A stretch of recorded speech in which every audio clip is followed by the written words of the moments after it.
Idosa Enibrao tolera humilhar-se de avô no posto. E sua voz mostra que respeito é tudo. O centro de atendimento ao cidadão, no coração daquela cidade agitada, era um labirinto de cadeiras duras e luz fria, que parecia sugar qualquer calor humano. Dona Elsa, com seus 70 e poucos anos, os cabelos grisalhos sempre bem presos num coque caprichado, e um olhar que já havia visto muita coisa na vida, conhecia cada canto daquele lugar. Ela vinha ali toda semana, buscando um medicamento para o coração, o papel da pressão alta, ou resolvendo alguma pendência da aposentadoria. Passava despercebida. Uma entre tantas outras almas que a vida parecia ter esquecido de ver, uma sombra entre a pressa e a indiferença. Naquele dia, porém, algo diferente chamou sua atenção e acendeu uma pequena chama de inquietação em seu peito, uma chama que ela tentara apagar há décadas. No balcão principal, onde a impaciência dos atendentes parecia ser parte essencial do uniforme, um senhor de idade avançada, com a pele marcada pelo sol inclemente, e um boné puído que parecia ter contado histórias de 1000 ventos, tentava desesperadamente se fazer entender. Seus olhos castanhos, de um tom triste e cansado, pareciam implorar por uma migalha de compreensão. Olha, meu caro, já disse que não entendo esse seu portunhol carregado aí, disse uma atendente jovem, com os braços cruzados e um sorriso debochado que machucava mais que 1000 palavras. Fala devagar, meu avô, que aqui a gente não adivinha. A outra ao lado, uma moça de cabelos coloridos e fones de ouvido discretos, riu baixinho, mas o som chegou alto o suficiente para ferir. Ah, esses velhinhos, parece que vêm de outro planeta. Querem resolver tudo na base da reza e do meu tempo era assim. O senhor, que Dona Elsa logo percebeu ser o seu Manuel, recém-chegado de uma pequena aldeia de Cabo Verde, apertava um papel amassado e suado nas mãos trêmulas. Ele repetia as palavras com uma entonação diferente, quase cantada, um português rico em história e melodia, mas a cada repetição, a paciência da atendente parecia evaporar ainda mais, deixando um rastro amargo no ar. Gostaria de saber do papel da minha neta, sabe? A minha neta, Mushima, que veio comigo. Ela está doente e precisa do passaporte para o médico.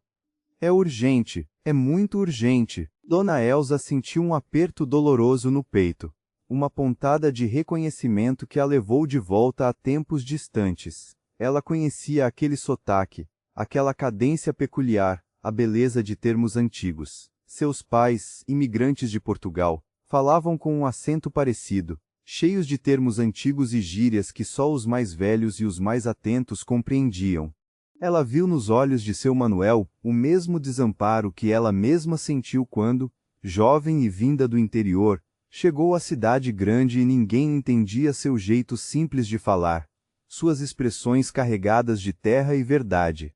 Os atendentes, enquanto isso, trocavam risadinhas e cochichos mal disfarçados. Mushima? Que nome é esse tão estranho? Sussurrou um, cobrindo a boca para abafar a risada. Deve ser apelido de bicho de estimação. Riu o outro, sem se importar com a sensibilidade alheia.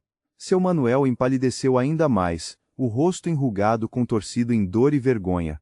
Não é de bicho, é de flor. Significa coração na nossa língua.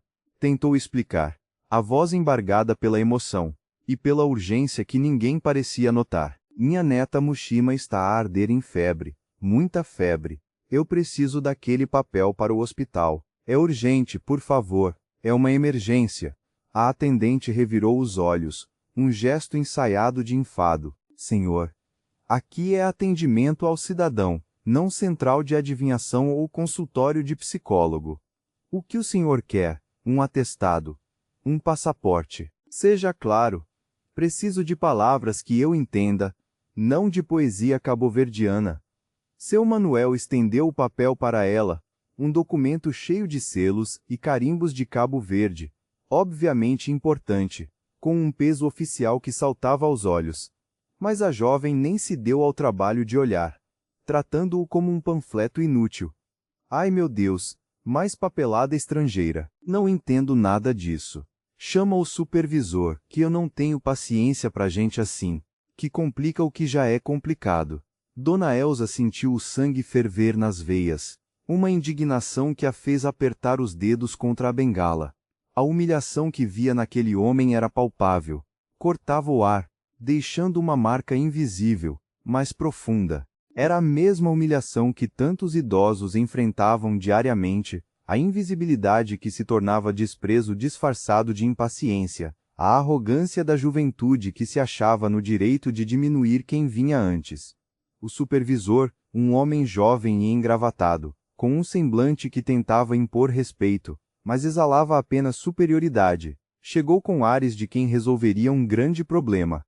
Qual o problema aqui, gente? Outro estrangeiro que não se comunica, que não se esforça para ser entendido. Ele riu, um riso oco e sem alegria, olhando para seu Manuel como se ele fosse um espetáculo lamentável, um circo de um homem só. Senhor, aqui é Brasil, fala português. Se não sabe, traga alguém que saiba. Não temos tempo para perder com mímicas. Seu Manuel, desolado, com a alma à mostra, tentou mais uma vez, a voz quase inaudível. Minha neta.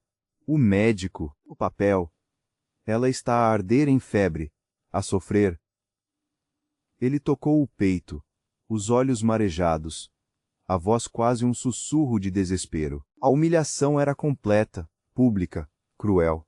Ele estava prestes a chorar, ali, diante de todos, sem pudor de sua dor. Dona Elsa apertou a bengala com força, sentindo a madeira ranger em suas mãos. Aquilo não podia ficar assim. Ela, que sempre foi a discreta, a calada, a que preferia evitar qualquer tipo de confronto e passar despercebida, sentiu uma força estranha, quase ancestral, brotar do fundo de sua alma. Ela se lembrou de sua avó, uma mulher sábia e de poucas palavras, que sempre dizia com sua voz calma e firme: quem cala consente com a injustiça, minha filha. E injustiça, por menor que seja, corrói a alma de quem vê e de quem pratica. A voz da avó ecoou em sua mente, mais forte do que o barulho do centro de atendimento, mais clara do que o burburinho dos curiosos. Era um chamado. Dona Elsa deu um passo, lento, mas decidido, depois outro, e mais outro. O silêncio que se formou era pesado, cheio de curiosidade e surpresa. Os atendentes a olharam, chocados por aquela senhora, sempre tão discreta, estar se aproximando do balcão, quebrando a ordem tácita de sua invisibilidade. O supervisor franziu a testa, a surpresa em seu rosto quase cômica. Dona Elsa, está tudo bem? Quer alguma coisa? Por favor, volte ao seu lugar. Ela não respondeu, apenas continuou caminhando, o olhar fixo em seu Manuel, um farol de determinação em meio à escuridão. Ele levantou a cabeça devagar, os olhos surpresos, sem entender por que aquela senhora se aproximava, por que não estava em seu lugar, sentada e calada como as outras. Seus olhos estavam vermelhos de frustração, cansaço, humilhação, e Dona Elsa viu aquele mesmo olhar que um dia teve quando, ainda jovem e ingênua, tentava em outra cidade, outro ambiente, pedir ajuda sem saber direito como pronunciar as palavras certas, quando era ela quem se curvava para tentar merecer um pouco de paciência. O passado bateu forte, o presente pedia urgência. Ela parou diante dele, sua pequena estatura se agigantando em coragem. Ela olhou para os atendentes, depois para o supervisor, e então, gentilmente, para seu Manuel. Sua voz, normalmente suave e quase inaudível, saiu com uma clareza e uma doçura que fez todos prenderem a respiração, como se tivessem sido hipnotizados por uma melodia esquecida. E ela disse, num português que mesclava o sotaque de seus pais com o carinho que só uma avó pode ter, utilizando as palavras e os jeitos de falar que ninguém mais entendia, palavras carregadas de história e alma. O senhor está bem, meu caro? Precisas de alguma coisa para a tua neta Mushima? Eu posso ajudar-te. Não te aflijas. O mundo parou. O burburinho do centro de atendimento cessou completamente, engolido por um silêncio assombroso. Os atendentes se entreolharam, chocados. suas bocas entreabertas. O supervisor piscou, incrédulo, tentando processar o que acabara de ouvir. Um hóspede, mais ao fundo, virou o pescoço tão rápido que quase se machucou, tentando entender a cena. Seu Manuel, por sua vez, ergueu o rosto devagar. Seus olhos se encheram de um brilho que há muito não se via, alívio. Pura e simples esperança renascida. A senhora me entende? Perguntou, a voz trêmula de emoção, as mãos ainda apertando o papel, mas agora com uma nova força. Tu falas a nossa língua, minha amiga? Dona Elsa sorriu, um sorriso cálido que chegava aos olhos, transmitindo paz.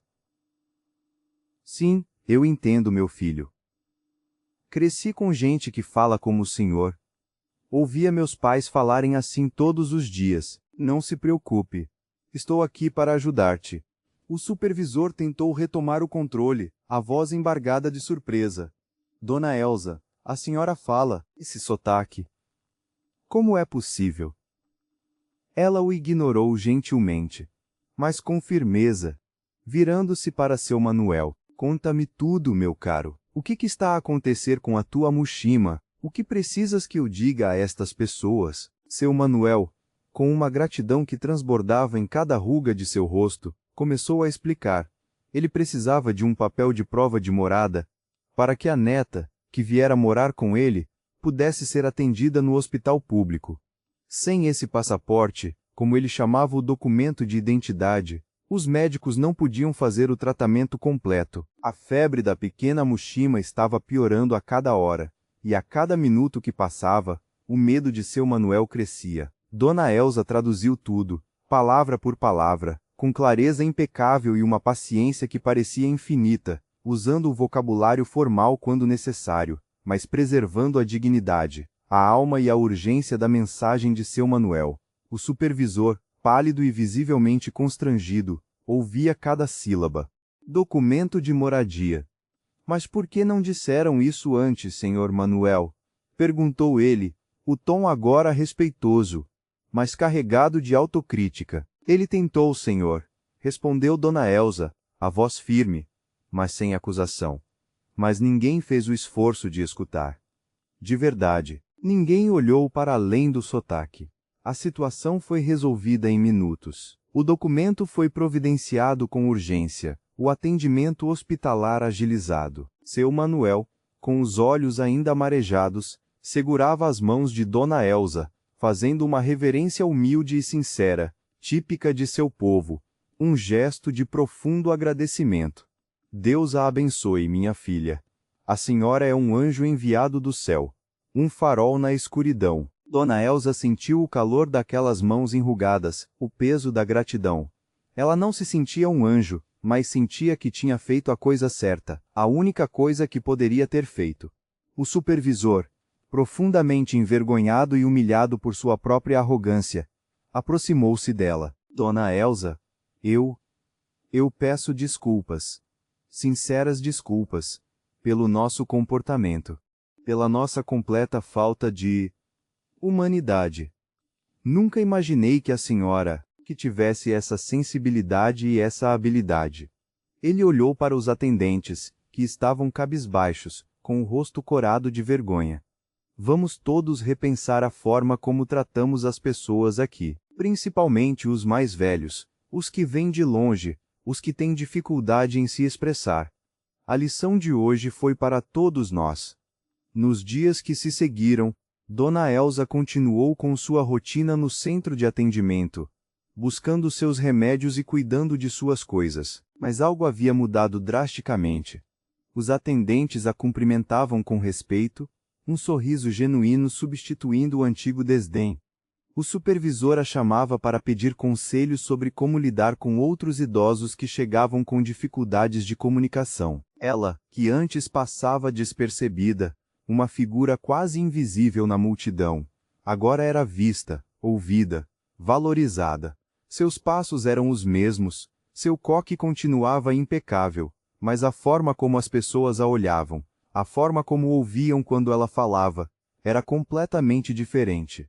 Era um reconhecimento silencioso, mas profundo, da sabedoria que a vida lhe dera e da coragem que ela, uma vez na vida, resolveu usar para defender um estranho. Certa manhã, enquanto tomava seu café com leite quentinho e comia um pão de queijo na sua praça favorita, o supervisor do centro de atendimento, que agora se chamava Marcelo, sentou-se ao seu lado, com um semblante tranquilo e admirado.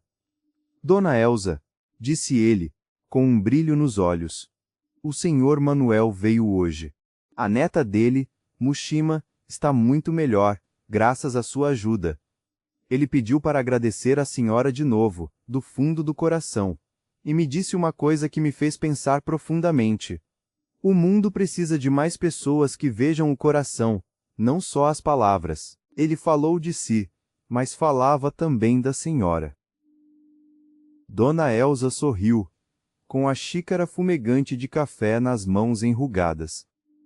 Meu pai costumava dizer isso, comentou ela, com a voz embargada pela emoção, que as palavras enganam, mas os olhos e o coração, esses nunca mentem. Marcelo assentiu, pensativo, olhando para o movimento da praça. Dona Elsa, eu tenho uma proposta muito séria. Gostaríamos muito que a senhora nos ajudasse aqui no centro de atendimento de uma forma mais ativa. Não como funcionária contratada, para não atrapalhar sua aposentadoria, mas como uma espécie de ouvidora dos idosos, uma conselheira de acolhimento. Alguém que possa escutar com paciência, com carinho, e nos ajudar a entender o que às vezes não conseguimos ver ou ouvir. A senhora tem uma sabedoria que não se aprende em nenhum curso, em nenhuma faculdade. É algo que vem da vida, da experiência, do coração.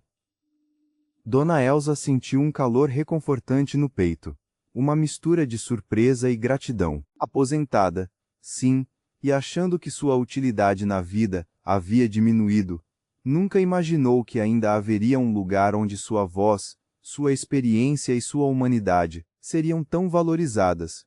Ela não precisava de um cargo, de um salário extra, mas a ideia de poder ser útil, de evitar que outros idosos e forasteiros sentissem a humilhação que ela e seu Manuel sentiram.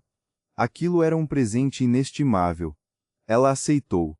E assim, Dona Elsa, a senhora discreta que quase ninguém notava, que parecia invisível na multidão, tornou-se a ponte entre gerações, a voz dos esquecidos, a sabedoria que transformou um lugar antes frio, impessoal e burocrático, em um espaço de acolhimento. Não foi um grande evento, uma festa com pompa, um anúncio pomposo em jornal. Foi algo mais bonito e duradouro, algo que nasceu da verdade e da empatia. Foi o reconhecimento de que o valor de uma pessoa não está na sua idade, na sua roupa, no seu crachá ou no sotaque que fala, mas na sua humanidade, na sua capacidade de ver o outro. Sua pequena mesa no canto do centro de atendimento, com uma xícara de chá e alguns biscoitos que ela mesma trazia, tornou-se um porto seguro para muitos. Ali as pessoas se sentiam ouvidas, compreendidas, vistas em sua essência. E você, meu caro, no lugar da Dona Elsa, teria tido a coragem de quebrar o silêncio, de se expor, de enfrentar a indiferença alheia, ou teria preferido evitar o confronto, temendo a desaprovação, o riso, a humilhação de quem tem poder? E quantas vezes você já presenciou alguém sendo menosprezado, ignorado, apenas por sua aparência, seu jeito de falar, por ser diferente, ou por não se encaixar no padrão imposto? Você estendeu a mão ou apenas seguiu seu caminho, indiferente à dor alheia? Pense nisso. A história de Dona Elsa nos lembra que a dignidade não está no cargo, nem no salário, nem na roupa, mas sim no caráter, na alma, e que às vezes basta um gesto de coragem, uma palavra dita com o coração, ou uma escuta atenta, para iluminar um lugar inteiro que havia se acostumado com a escuridão. O mundo precisa de mais pessoas que vejam o coração, não apenas as palavras vazias. E essa é a maior e mais profunda lição. Se essa história tocou seu coração e te fez pensar na importância da empatia e do respeito, deixe seu like, inscreva-se no canal e ative o sininho. Assim você não perde as próximas narrativas que nos lembram que respeito não depende de cargo nenhum, de idade nenhuma, de sotaque nenhum, mas sim do caráter de cada um. Compartilhe este vídeo com alguém que precise ouvir essa mensagem de esperança e humanidade hoje.